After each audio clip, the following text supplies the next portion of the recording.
Nice sip of tea. What's the book say?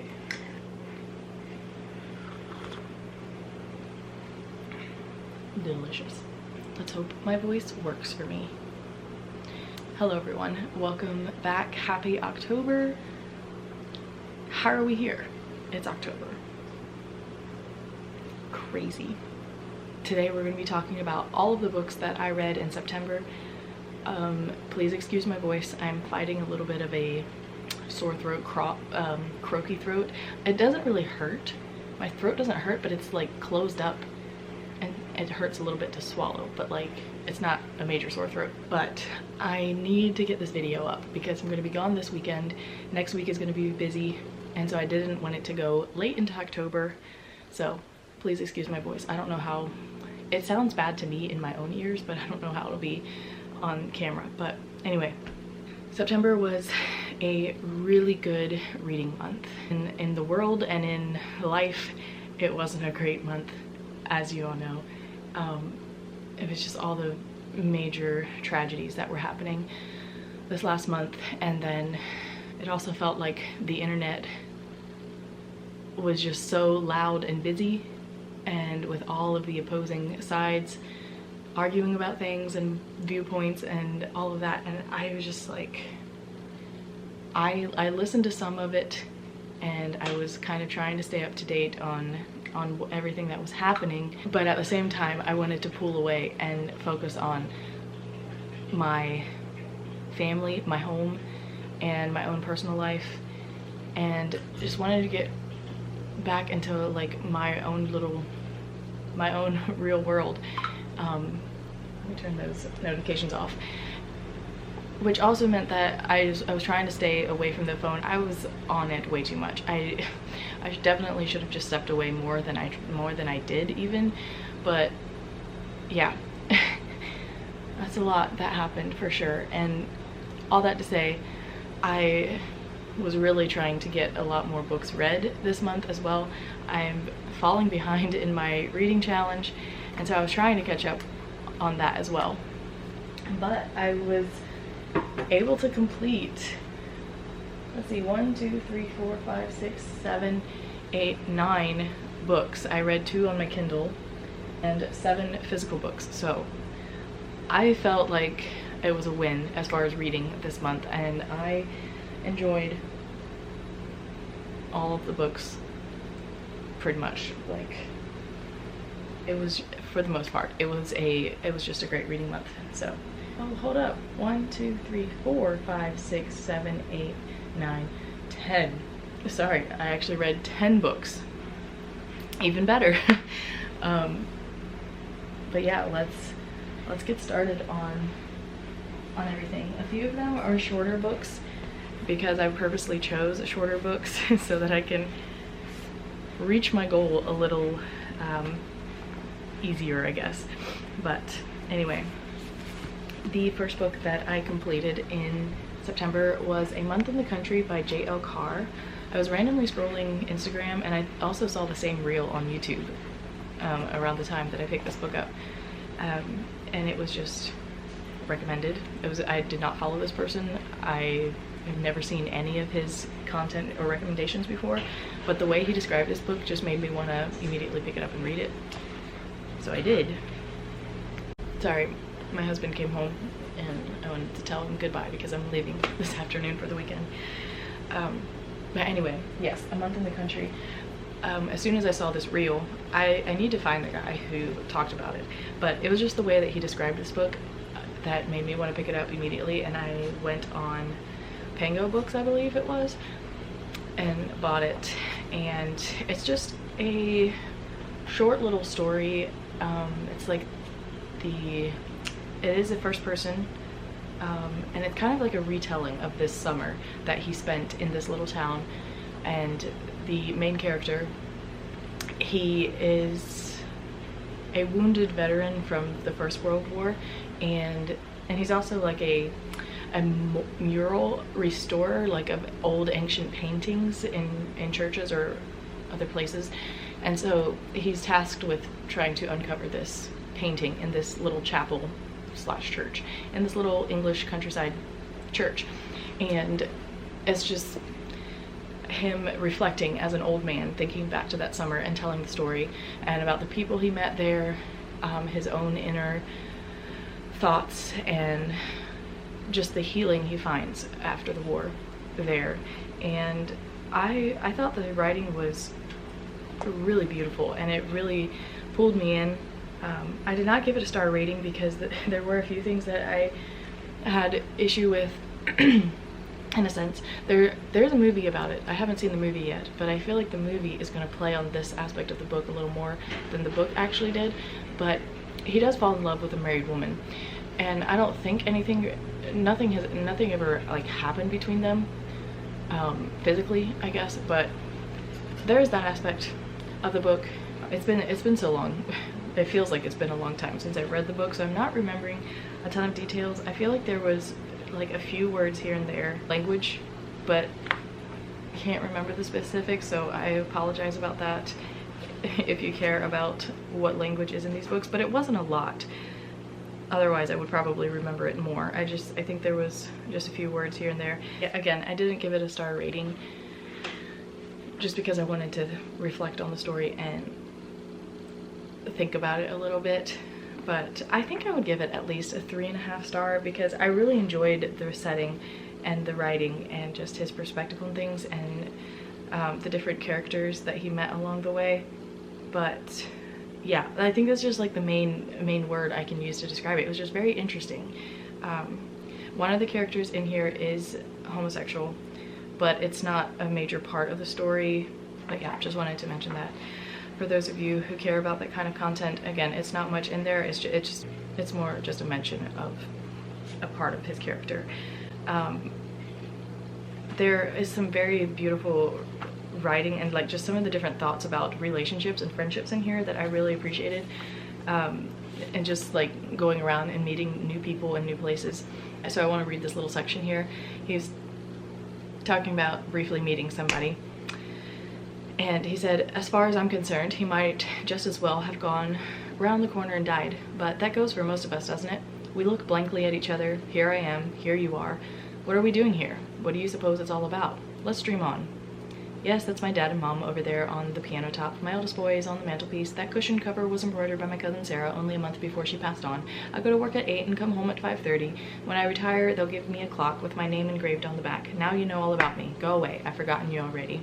And I wrote on the side, real but a little sad. It's like we meet new people and we tell them these little details in our lives, and for the most part, unless there's like a real deep established connection, we move on and we never see those people again, we never hear from them again. And we can, if you're also an introvert like me, it can be very easy just to simply brush people off, especially in big crowds and all of that. But I just thought his perspective on these different things was very interesting. And I think there were more places that I had marked some quotes or really liked the writing, but I didn't actually put a tab in it, which is unfortunate because now I can't find the things. But yeah, I really appreciated the writing for sure, and the overall general story.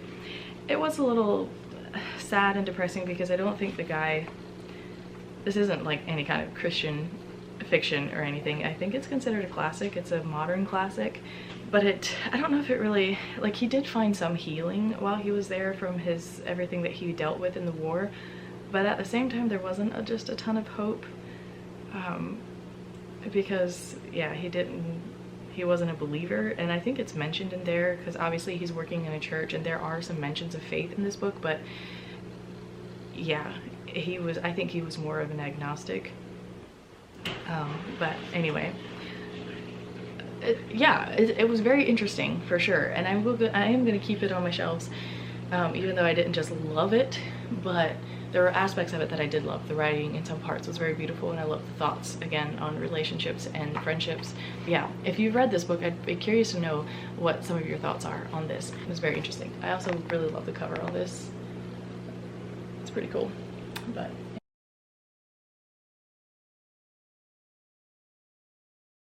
the next book that I picked up, Where the River Runs, by Patti Callahan Henry. So this is an author that I just really love excuse me, I just really love her writing style. The Secret Book of Flora Lee is one of my favorite books that she wrote. I loved that one, although I couldn't give it a full endorsement just for some content and language in it, but it was still very fascinating and interesting. And then she wrote Once Upon a Wardrobe, and it's kind of like a fiction story about C.S. Lewis and a little boy who was wanting to become friends with C.S. Lewis, who was obsessed with Narnia and the books that he was writing. So I really like her writing style, and I loved Once Upon a Wardrobe. That one, it made me cry, and not very many books make me cry, so that was a huge win, just to tell you how beautiful her writing is. So I picked up this one as well. I found it randomly at a thrift store, I believe. I don't really remember what went down in this book, so I'm going to read the back of the book and see if I can refresh my memory. Meredith Dredston was once a free-spirited, fun-loving girl. All that changed when the boy she loved was killed in a tragic fire. Okay, it's coming back. Since then, she alone has carried the burden of a terrible secret. Years later, married to a wonderful man and mother of a teenage son, she is shocked to learn that a childhood friend is being blamed for that long-ago fire. Fearful but determined, Meredith returns to the South Carolina Lowcountry and summons the courage to make a decision that may destroy her well-ordered life, her family's reputation, her contented marriage, and everything she's worked so hard to protect, including her heart. So yes, it sounded really intriguing, the premise of it all, and so I picked it up. And again, once again, I love her writing style. I love the way she just draws you into her characters' lives, and the so like the locations are very important in some of her books too, and just all of her descriptions of the South Carolina Lowcountry by the coast. It was very beautiful, and it was a very touching story because yeah, she kind of reflects back. It kind of switches from timelines where she's reflecting back to when she was a teenager, when the fire happened, when she lost or like when she first met this boy Danny, and then like through their growing up years, and then when he was killed in a fire. So this book definitely deals with grief, but yeah, it was very interesting, but I couldn't give it, what did I even rate it? I did rate it 4 stars. I took some points away because there was a lot of language in this book actually, which I was very surprised for because I don't really remember this much language in the other books. But yeah, I gave it 4 stars, not necessarily because I loved all of the content in it, but just because Patti's writing is so incredible, I think, and just atmospheric, and the storylines and the stories that she weaves together and the characters, it's just beautiful, I think. And so yes, there's kind of a lot in this book. But yeah, it does have quite a bit of language, if I remember correctly, including using the Lord's name in vain, which I don't like that at all. I truly don't, and I would normally take off a lot more points, star ratings I guess, for that, but it wasn't like a lot, it was just here and there. But it bothered me enough that I don't really want to keep this book on my shelf, but just the story itself and her writing was really good. And yeah, I just wish people wouldn't use language, especially using the Lord's name in vain in their books. They would be 10 times better, because half the time those words are not necessary. They're just not. But anyway, there's that one. We won't spend too much time on it. I liked the ending of the book. It did end pretty well. Just her processing her grief and the relationship she has with her husband now and son. But anyway, moving on. The next book that I finished then was John Mullan's What Matters in Jane Austen, 20 Crucial Puzzles Solved. So each chapter covers different things about Jane Austen's book and writing, and I'll just throw out a couple titles of each chapter. How much does age matter? Why is the weather important? What games do characters play? How much money is enough? Why do her plots rely on blunders? Who dies in the course of her novels? Why is it risky to go to the seaside? I don't know. There's just various different questions, and what makes characters blush, and what are the right and wrong ways to propose marriage. yeah, I don't know, and it just brought out so many different aspects of Jane's writings that just made the books come alive even more. Just to see the connection between across all of them, and just her writing style, all of that. So this is very much another book for the Jane Austen nerds. It was very fun. Yeah, which important characters never speak in the novels? So there are very important characters in some of Jane Austen's book who we never actually hear them speak. We, like, it's talked about what they may be talked about, but it's never in direct quotations and direct quotes from these characters. And I just found that interesting, that how he brought some of that stuff to life. So it was very good. The only chapter I had an issue with was the one about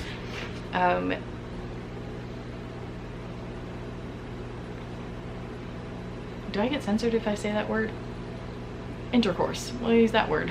I don't know. But it just says, is there any sex in Jane Austen? And so, like, it's obviously implied with some characters, and you assume it happened, like with wow, in Pride and Prejudice, Lydia and Kitty, when she leaves Kitty, when she leaves with Wickham, you just kind of assume these things are happening off page. But, you know, maybe it was just the way that he also, some of her books do mention adultery and some things going on behind the scenes, but it's not ever explicitly shown in her books, thankfully, because we don't need that content. We don't want it.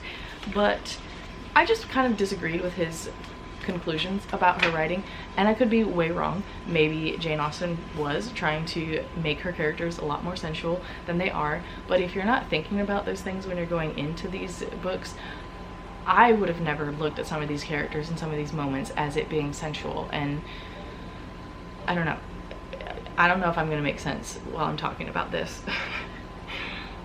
Because that's not, like, he's definitely coming from a secular worldview and thinking, like, I mean, yeah, there are definitely some morals in Jane Austen's life and the society back then, more so than today. But as far as like sex outside of marriage or premarital sex, all of those things. But it was just the way that he kind of like talked about some of the characters that just kind of gave me an icky feeling of that I was like, that's not how I would have ever pictured some of these characters. Yes, there were some, like Wickham, who was disgusting and gross, and Mr. Willoughby, who was also gross and all of that, but like, it wasn't as much as he, in my mind, it wasn't as much as this author made it seem to be in Jane Austen's book. But I don't know if any of that makes sense, or if it's super important, but that was just the one chapter that I kind of disagreed with. But I'm also not an expert. Maybe some of these things are actually true about Jane Austen's novels, but in that case, I would be super disappointed and not really want to read them and like read them through that lens, if that makes sense. But anyway, all that to say, this was a really interesting book. It just brought up a lot of different fun aspects of Jane Austen's writing that I really appreciated, and it made me want to read more of her books again so that I can watch out for some of these things. So yeah, if you are a Jane Austen fan, I think you would really enjoy reading this one. Okay, so then the next one that I man, I need a sip of tea to help my throat out. This talking is not going to help me with losing my voice. So then the next book I read or finished was Sparrow in the Sun by Danielle Bullen. This is one you have seen in previous videos because it just took me so long to, I think in August and September. I mentioned it in various videos, but I finally finished it in September. Yeah, I rated it 3 stars. And this book was it's very difficult to talk about and why I didn't like it, but it was a good storyline, and I know what she was trying to do, and I appreciated that part of it, but her writing style is just simply not for me. It's just not, and I can't apologize for that, because I don't know if I really need to apologize for that, but it just wasn't for me. I know I'd looked up different reviews, and a lot of people loved it, rated it 5 stars. They adored the writing style. Let me tell you what the writing style is, so you know what I'm talking about. It is first person POV, so automatically I don't normally love first person POV, but this one was just so different in the sense that it's very present and it's very detailed, and it just felt so slow because every little detail of the entire scene is being described, and which some people love. They call it atmospheric. You're very present, you're very aware of like water dripping onto the floor, a leaf rustling through the hair, like very, very detailed. Maybe I could pull up some different descriptions, but every time I picked the book up, I would read paragraphs and paragraphs and feel like nothing has progressed because it's still talking about her sliding down the hill in the rain, trying to pull her horse with her, and like all of the details about each little thing. It, like, the longer I read it and the more I got used to it, it was easier to read. If I would sit down and read for a long span of time, I would kind of get into it and I could, it was fine. But if I would just pick it up in random spurts, I would just get so drained because I'm like, I feel like this could have been so many thousands of words less but still getting the point across about the scenes. But again, that's just my taste. Some people love that atmospheric thing. I'm gonna see if I can find one of the examples that I'm talking about, and I will try not to give any spoilers, and then I'll talk about what the book is actually about though. So give me a second here. Also, the writing style, if I would listen to the story being told to me like through an audiobook, I feel like it would actually almost be better, just for me and my brain. But there was just so much that it just felt like the scenes took forever because every single little tiny detail was being mentioned, and just the way that it's written, it just became too much and like hurt my head a little bit to, you know, process everything that was going on. So let me read a little bit of a description. I don't know if I'm going to find a really good example of the writing style, but hopefully it will show it. You're in her head a lot, the main character's head a lot, and so you're getting a lot of her thoughts. But okay, here's a description. This is from chapter 2, so it's not very far and there's no spoilers in this one. I slipped the knife under the leaves of the calf's foot stalk, my feet sinking deeper into the mud of the mossy waters along the creekside. I glanced down, stepped forward. The hem of my skirts is slipping down, brushing the surface of the murky brown stream. I grip the side of my skirts, pull them higher, tuck them into my belt. Wet fabric slaps against my calves, water trickling down them into the stream once more. I shake a strand of hair out of my eyes, stoop, slide my blade through another stalk. The stem falls sideways, catching on the one beside it, and the second bends beneath its weight, sinking into the slow waters. I lift them both, slide the knife through the second, and tuck them into the basket under my arm. The basket is nearly full, stalks and leaves hanging over the rim of it, flower blooms mixed with leaves. I flick my eyes over the patch, stalks thick and full, reaching up toward the sky and the tree-dappled light. The late frost does not seem to have affected the calf's foot this turning. There is no lack of it here, the patch wider than it was last leaf. I straighten, press a hand against my back. It aches, dully. So again, just reading it like that, it kind of sounds interesting. But the entire book is written this way. And except when there's actual dialogue between characters, like the dialogue flowed really well. And it wasn't just like this minutely detailed descriptions. And so I really enjoyed the dialogue part of it.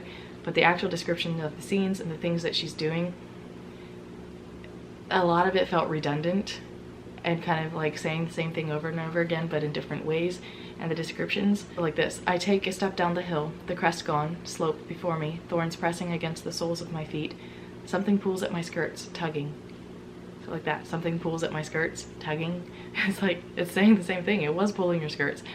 I weave them through my fingers, pull them free from the branch gripping them. I glance up from the leaves. The cottage is just down the hill, smoke curling between the branches in a small stream, white among the dark overhead. I press my free hand against a tree, step down again. So like, it's very, very much just like one little thing at a time that she's doing.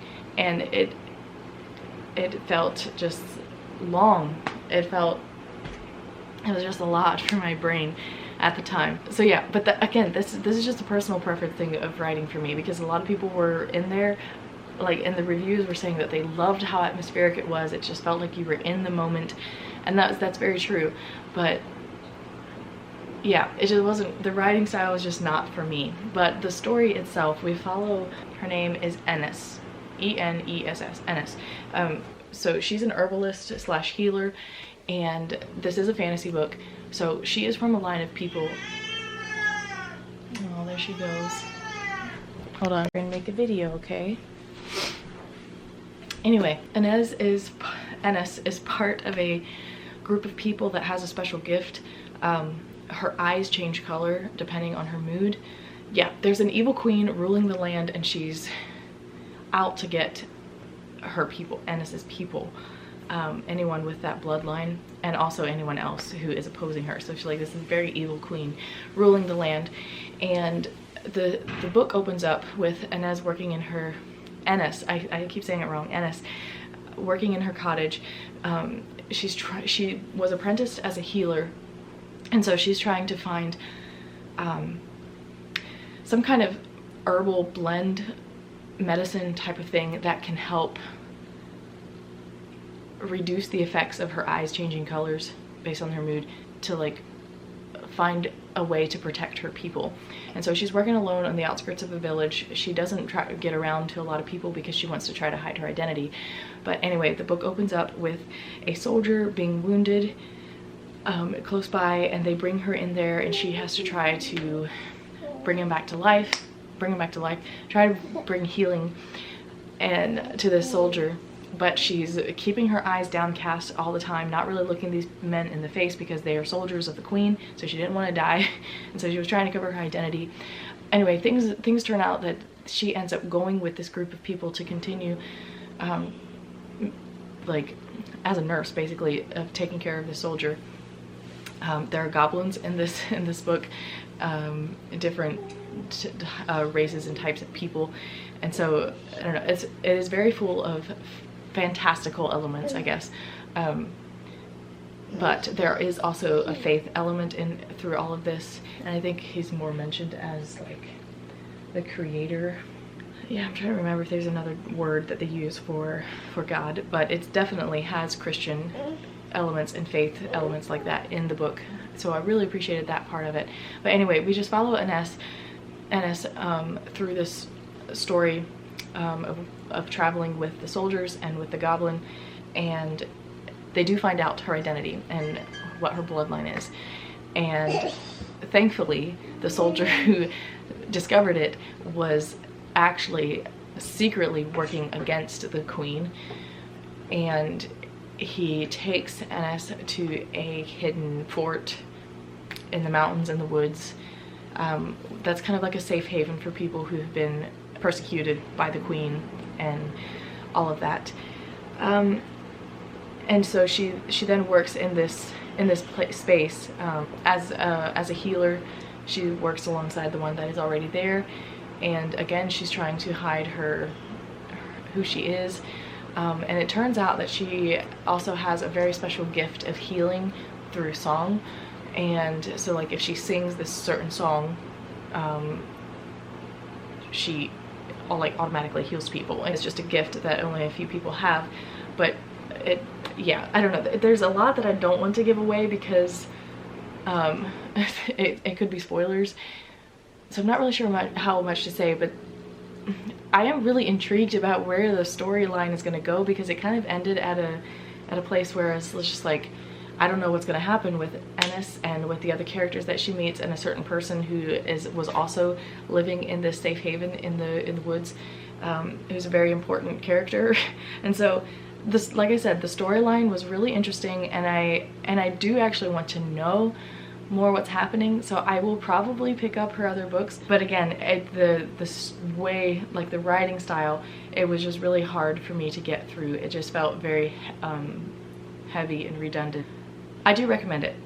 Danielle, I follow her on Instagram, and I really appreciate her thoughts, and she is a Christian, so she's a sister in Christ, and so yeah, I appreciate her mission and her wanting to write books that have strong Christian elements in there, and these books definitely have some strong Christian elements. Like I said, it's just me with the writing style. I think it's just not really my type. But anyway, I'm gonna quit talking about that. I do recommend the book, so pick it up, or if you've read it, let me know what your thoughts are about it as well. Okay, so next, again, like I said, I was picking up shorter books to read to up my books read count, and I picked up Devoted by Tim Challies, I guess. It's just a short little book about great men and their godly moms.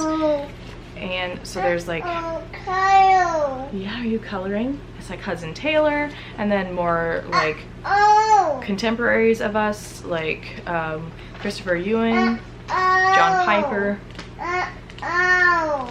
and just the influence that their moms had. Anyway, so it's just a really short little book about these different men and the roles that their mothers played in their lives, and I just found it really challenging. At the end of each one, at the end of each chapter, there's a section written by a mom herself that just brings out different points from the stories, just encouragement for us moms, and I just thought it was really, it's a beautiful short little book. It was very encouraging and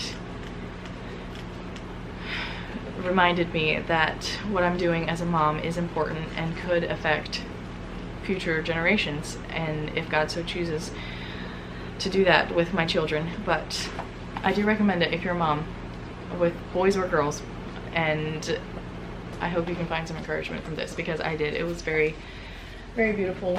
Next, I read The Bridge Tender by Marybeth Whalen. This is another one that I just randomly found at a thrift store, and the premise looked really interesting, so I decided to pick it up. It was like 95 cents. So a little, I don't know.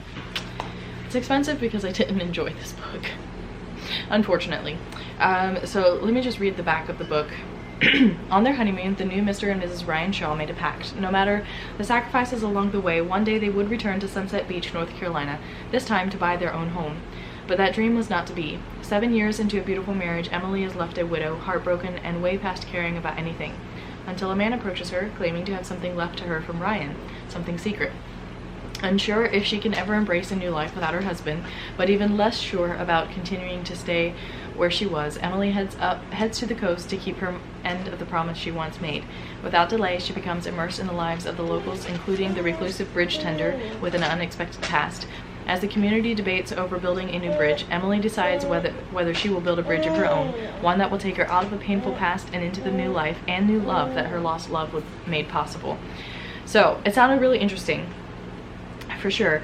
And in the beginning of the book, like up to 50%, I was really enjoying it. It was invested into the story up till like 50%. I don't know, towards the end, a lot of it felt like she was telling us instead of showing us some things. And then when she meets the guy, this bridge tender, it's a spoiler. I can't say that. But anyway, she kind of, like, he's very physically attractive, and so she was attracted to him in that way, in a sense. But I just, like, the last 25% of the book, I was very bored in a sense and wanted to just quit the book, but I did push through and finish it. But I don't know, there's some good faith content in here, I will say. Let me say some good things about the book. There's some good faith content, and it obviously deals with grief, and Emily is also reaching out to a young girl there who needs her help. There were some aspects of the story I enjoyed. Obviously, I was reading to like 75% and was, for the most part, invested in the story. I remember thinking I only have some 40 to 60 pages left, and she has only been on one date with this guy and they're already in love. Like, they've only talked a handful of, like, 2 or 3 times and have been on one date and they're already in love, which is fine. Instant love can happen. But there just wasn't a lot of, like, descriptions and scenes with them together. And then there was an epilogue where everything just happened so fast in the end. It just, I don't know, it just all kind of flopped for me, unfortunately. This one was 2 stars. And some of the adult characters in here felt a little immature. Like, why are you acting this way, and why are you treating people this way? That's a little immature. You should, yeah, I don't know. we're just not going to talk about it that much more. I didn't really enjoy it. So if you want to pick it up and see if you like it better than I did, you can. But this one, it wasn't for me. And I'm going to take it back to the thrift store. Okay, so then next I picked up Toxic Empathy by Allie Beth Stuckey. I listened to a lot of Allie Beth Stuckey's podcasts, and I have read her other book called You're Not Enough and That's Okay. And I really like that book, and I love following along. I enjoy her work, and her podcast especially is where I mostly see some of her stuff. And with everything that happened in September and the conflicting viewpoints about Charlie Kirk's death, it kind of lit a fire in me to stand more firmly on biblical principles and biblical truths. And yeah, I just wanted to see what this book, what she brings up in this book. It says how progressives exploit Christian compassion, and I've seen this thing thrown out a lot, this argument about empathy and how we need to have more of it, and how the one side says empathy is needed and the other side empathy is not what we need sympathy. And I don't know, it's just a lot. There are definitely different perspectives on all of this, but I appreciated this book a lot. I found myself agreeing with pretty much everything. I had no arguments against some of the things she says, and a lot of the things she says in here are not popular in today's world. So yeah, this book might not be for everyone, although I think a lot of people, I think you should read it, and whether you walk away agreeing or not, that's okay. We don't need to be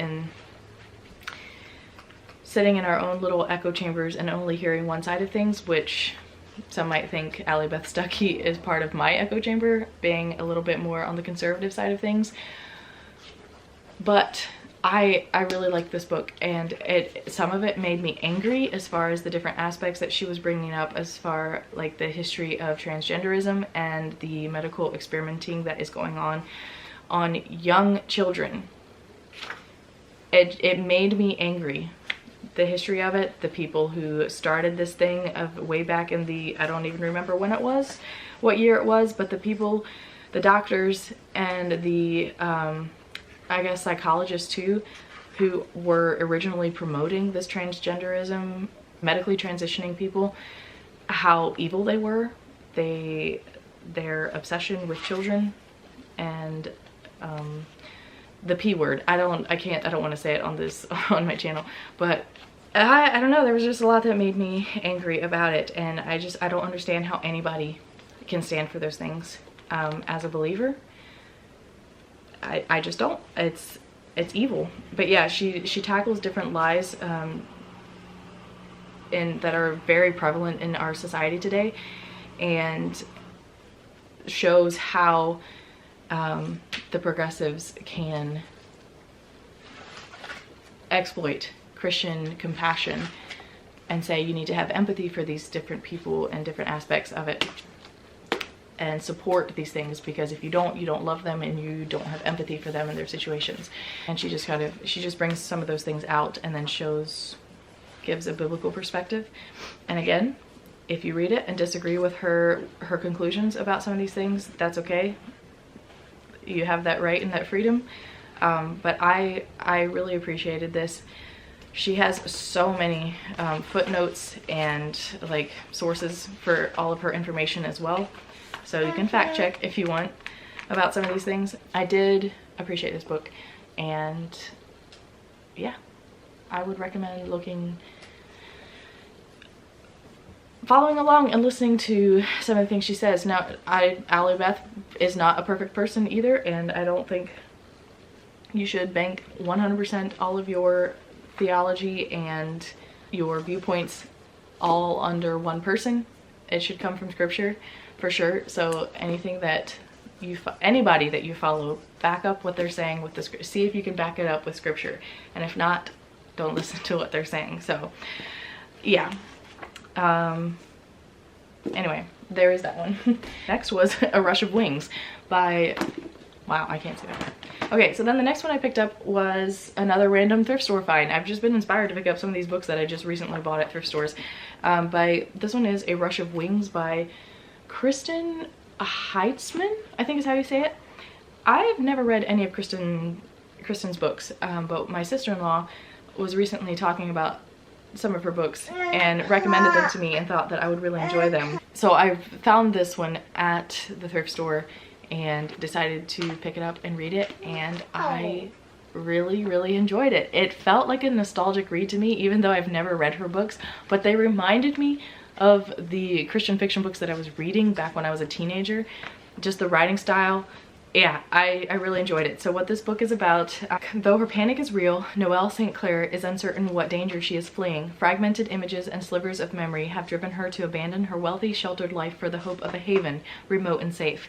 Noelle's arrival at the Rocky Mountain horse ranch owned by Rick Spencer and his brother Morgan causes more than a little stir. Beautiful, vulnerable, yet strangely secretive, Noelle is an enigma the two contrasting brothers seek to unlock. Is her impenetrable shell protecting her from true danger or imagined fears? Is it a flower? How fun. So yes, first off, trigger warnings.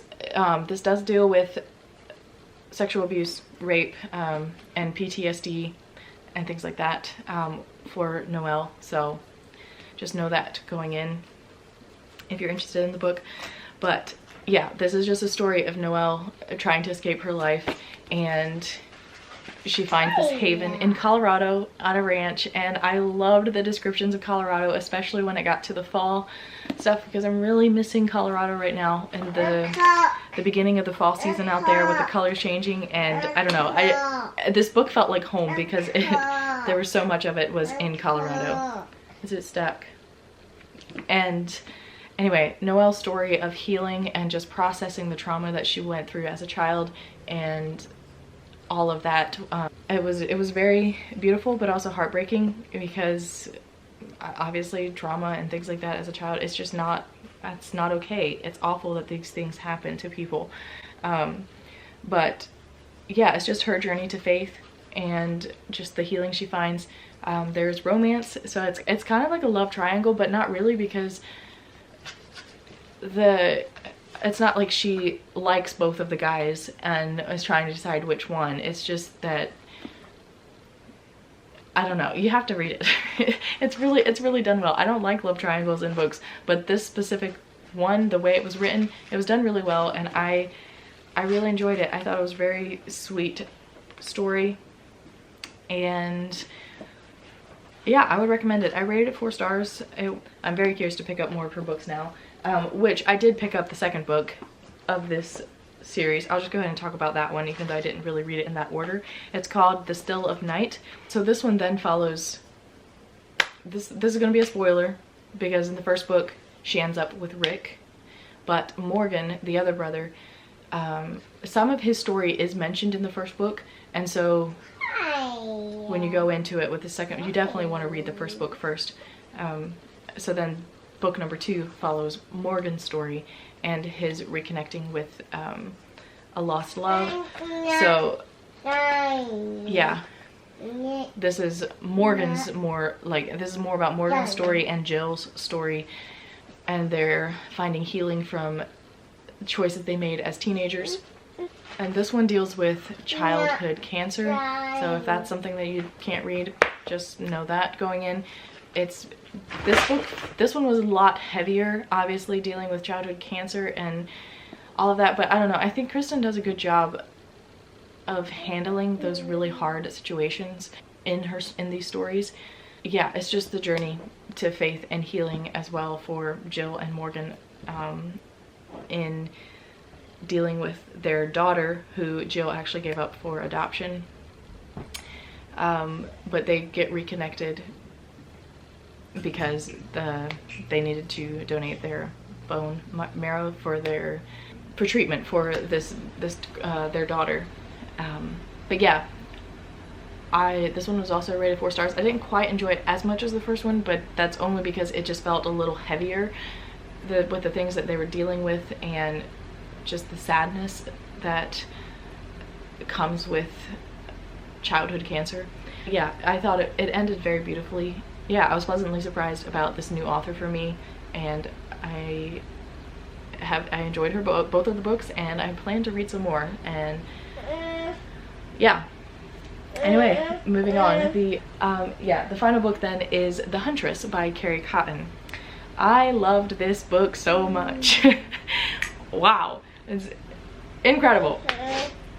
5 stars. I think this was my only 5-star read of the month. All of the others were at least, you know, 3.5 to 4 stars, but this one was my 5-star read. I highlighted so many things. It's just so good. But anyway, let me read the description for you. Betrayed by their allies, the last of the Picts have escaped to the innermost part of an endless dark forest, content to remain hidden there forever. Made queen at just a child, Serene has given all of her life and heart to the task of making sure her people are never terrorized again. When a handsome stranger from the kingdom that betrayed them falls injured at the boundary of her village, she's forced to choose between mercy and duty. The second son of a ruling monarch, Duncan, would never be considered for the throne, neither did he wish to be. But when a plague sweeps through the land, he is the only one of royal blood left standing. Returning to the tower that holds too many dark memories, the truth of his father's tangled reign begins to unravel, and Duncan is once again forced into a role he never wanted. So yeah, we follow 2 different kingdoms that in this land. It's not fantasy, but it's like medieval Christian, it feels like a fantasy. It just doesn't have like the fantastical elements as far as like different creatures, yeah, all of those things. But it is definitely a marriage of convenience story, which I love that trope a lot if it's done well, and I think this one was done really well. Obviously, like, being forced into a marriage with a complete stranger, like, well, not a force, they made the decision to do so, to unite their kingdoms, but there you go. But yeah, I thought it was just done really well, and I loved the faith elements of this story. There's a lot of fighting. Excuse me, my voice is squeaky. There's a lot of fighting in this story, obviously, between different kingdoms and enemies coming in, and I don't love violence. But yeah, that's just a side note. But obviously was something that was very real during the during the medieval time, and none of these kingdoms are real to my knowledge. But I love the faith elements of this story. I don't even really know what to say about it. Basically, I loved it. I'm very intrigued. It turns out she has 4 other books in the series out already, so I've got plenty to keep me occupied for a while, because yeah, I just assumed it was just this book. But yeah, I can't remember who recommended this book to me. I feel like it was possibly during one of Chrissy's lives. I don't really remember who recommended it, but thank you. I really loved this book. It wasn't perfect, but I gave it 5 stars because I thoroughly enjoyed it, and I loved the romance and just the different aspects of it all. Yeah, I'd recommend it. There you go. So yeah, we're just gonna wrap it up now. I hope you guys enjoyed. Let me know what your favorite book was that you read in September, and also if you've read any of these books, what your thoughts were on them, or if there were any of these that you want to pick up now. Again, thank you so much for being here, for watching, and for your support, and I will see you guys in the next one. Bye.